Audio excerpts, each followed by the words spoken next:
ये है मोहब्बत के आने वाले एपिसोड का भी ट्विस्ट और धमाकेदार होने वाले है। साथ ही साथ कहानी में आ चुका है एक नया मोड़।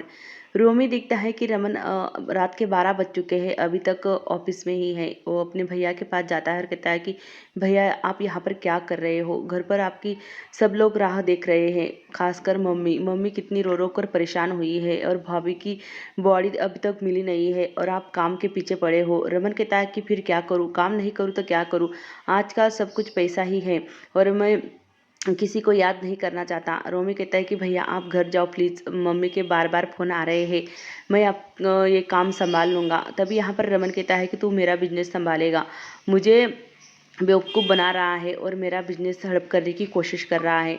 तू अभी बच्चा है, पहले अब खुद की गलतियाँ सुधार, फिर मुझे कहना।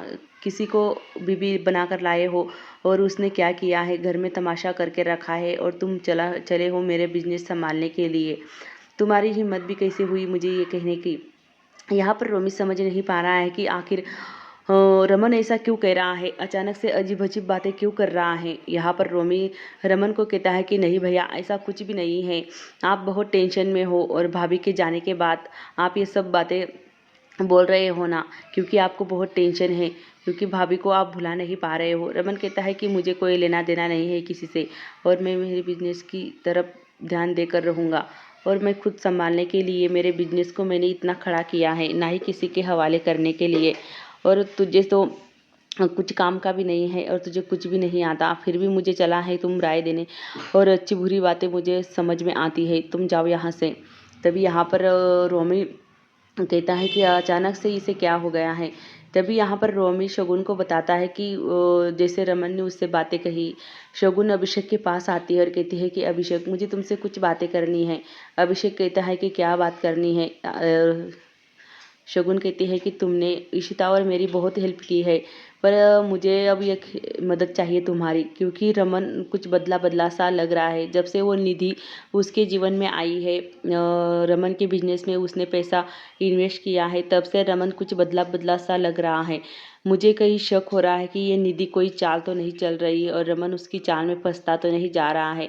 आखिर कौन सी बात है जो इशिता को भुलाकर वो निधि को इतना इम्पोर्टेंट समझ रहा है। तभी यहाँ पर सिम्मी और सारे घर वाले बैठे होते ही तभी अभिषेक आता है कि कुछ बातें वो रमन से पूछना चाहता है कि तुमने देखा था कि ईशिता पहाड़ी से नीचे कूदी थी, आखिर तुमने क्या क्या देखा था, मुझे जानना है। तभी निधि आती है और कहती है कि अभिषेक को कहती है कि तुम्हें कोई हक नहीं है कि तुम रमन को इस तरह के सवाल पूछो, क्योंकि उसकी ऑफिशियल लॉयर मैं हूँ और जो भी बातें करनी है मुझसे कहो, फिर रमन से पूछना। तभी यहाँ पर सबके सब निधि की तरफ देखने लगते हैं। तभी यहाँ पर अभिषेक कहता है कि तुम किस हक से रमन से लॉयर बन रही हो, तुम तो एक लॉयर बनने के लायक भी नहीं है। तभी रमन कहता है कि अभिषेक ये मेरी लॉयर है और मेरे बिजनेस पार्टनर भी है, तुम्हें जो भी बातें करनी है मुझसे करनी होगी। निधि से क्यों तुम चिल्ला रहे हो। अभिषेक वहाँ से गुस्सा होकर चला जाता है। फिर यहाँ पर रमन घर के नौकर को कहता है कि तुम दोनों जो बैग है वहाँ पर रख दो और घर वालों से कहता है कि आज से निधि हमारे साथ रहेगी और निधि से कुछ भी कोई भी नहीं कहेगा। घर वाले एकदम से चौंक जाते हैं कि ये निधि आखिर है कौन और रमन उसे इतना इम्पोर्टेंट क्यों समझ रहा है और इशिता की जगह देने की कोशिश कर रहा है। रमन कहता है कि सिम्मी निधि तो आज से तुम्हारे रूम में रहेगी और उसका सामान तुम अपने कमरे में शिफ्ट कर लो, क्योंकि हमें अब जाना है बाहर ऑफिस के लिए। तभी यहाँ पर शगुन काफ़ी ज़्यादा गुस्सा हो जाती है निधि पर, क्योंकि निधि अब यहाँ पर भल्ला हाउस में रहने के लिए आई है। तभी रमन निधि से कहता है कि निधि हमें बहुत देर हो रही है तो हमें अब निकलना होगा। तभी यहाँ पर सिम्मी कहती है कि भाई अब इशिता भाभी की जगह किसी और को देने लगे हैं, क्योंकि घर वालों से ज़्यादा इसे अब निधि पसंद आ रही है। यहाँ पर निधि रात होते ही निधि देखती है कि सिम्मी और उसकी बेटी सो गई है। वो चुपके से उठती है और रमन के रूम में चली जाती है और रमन की आंखें बंद कर देती है। रमन कहता है कि तुम आ गई, मैं तुम्हारा ही इंतज़ार कर रहा था, देखो मैंने तुम्हारे लिए क्या मंगवाया है। तभी निधि देखती है कि वाह वाइन। यहाँ पर दोनों के दोनों एक ही चेयर पर बैठे हैं और रमन उसके गले में हाथ डालकर बैठा होता है। तभी रमन की माँ को आवाज़ आती है। रमन की माँ देखती है चुपके से कि अब यहाँ पर वो एकदम से शॉक हो जाती है कि रमन ने उसे कैसे पकड़ा हुआ है और एक ही चेयर पे बैठे हुए हैं। यहाँ पर रमन की माँ से ये देखा नहीं जाता, वो अंदर जाती है और रमन से कहती है कि रमन तू ये क्या कर रहा है, किसी औरत के साथ ऐसे कैसे बैठ सकता है तू? मेरी बहू को एक दिन भी नहीं गया जाने के लिए, तू उसकी जगह किसी और को दे रहा है। तुझे समझ में भी आ रहा है इशिता की जगह कोई और नहीं ले सकता, और ना ही ये औरत। और तुम तो इतना प्यार करते थे इशिता से और एक पल में ही उसे भुला दिया। आखिर ऐसा क्यों कर रहे हो रमन? पहले तो तुमने इसे बिजनेस पार्टनर बनाया, फिर अपने घर पर लेकर आए, और अब ये हरकतें, इसे मैं क्या समझूं? रमन कहता है कि माँ, आपको कुछ समझना हो या ना समझना, मुझे जो करना है मैं करूँगा। निधि ने मेरी बहुत मदद की है, और आपकी बहू बहू क्या करती रहती हो? हमेशा ही वो दूसरों का भला ही चाहती थी, कभी मेरी बात नहीं सुनती थी। उसे दूसरों की मदद और हेल्प करने का बड़ा अच्छा लगता था। अब मुझे कुछ लेना देना नहीं है इशिता से, वो चली गई है अब इस दुनिया से। अब ये निधि ही सब कुछ है। यहाँ पर निधि ने मेरे बिजनेस में पैसे इन्वेस्ट किए हैं, मेरी काफ़ी मदद की है, तो मैं उसे निधि को क्यों नहीं अपनाऊं? तभी रमन की माँ कहती है कि नहीं, इशिता हमारा सबका बहुत ख्याल रखती थी, और तुम्हारा भी। जब तुम इशिता थी तो इशिता का नाम जपते नहीं भूलते थे, कितना प्यार करते थे, इशिता के बिना नहीं रह पाते थे। और अचानक से तुम्हारा इस तरह सा बदलाव तुम्हारे अंदर कैसे आ गया? रमन कहता है कि माँ, जैसे जैसे दिन गुजरते जाते हैं आदमी बदलता जाता है, और मैं भी बदल गया। तुम यहाँ से जाओ। यहाँ पर रमन की माँ कहती है कि इस औरत को मैं इस रूम से निकाल कर ही रहूँगी। ऐसे तुम्हारे रूम में इसे नहीं आना चाहिए था आधी रात को।